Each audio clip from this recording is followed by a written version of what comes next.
Think of the worst date movies you've ever seen. Well, right off the top of the bat, I can think of Straw Dogs, Sam Peckinpah's movie.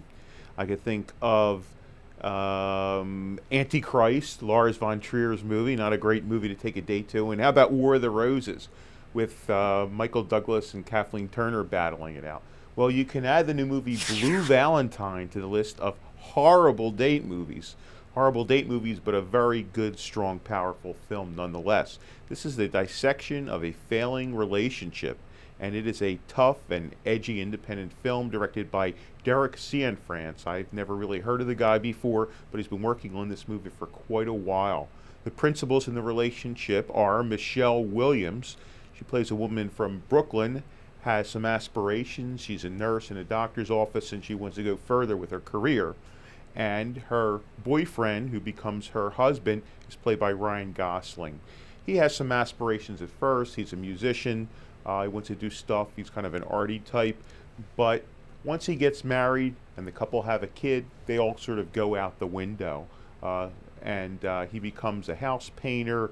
He becomes a mover. But the most important thing for him is the relationship and the kid. Well, things go okay for a little bit. They meet in a sweet way. He courts her like a lot of relationships start. But then after a few years, they really go downhill. And this movie takes you in very close to the frictions between the two people.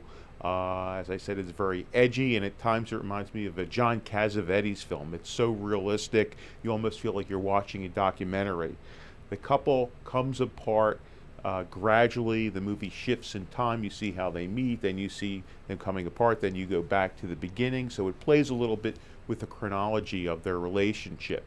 Eventually, they try to get back together in a tacky themed hotel, or motel I should say, and that doesn't go as planned. But that scene did originally earn this film an NC-17 rating, something that was appealed, and it did get the R rating.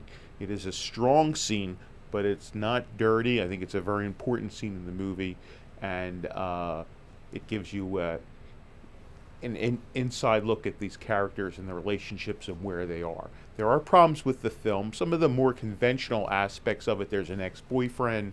They don't quite work as well as the stuff between the two. It's a very volatile movie. It stays with you. It haunts you.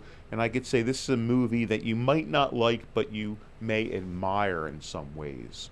So if you want something realistic, something very powerful, I'd say try Blue Valentine. It doesn't have to be Valentine's Day. In fact, this is an anti-Valentine's Day movie to catch.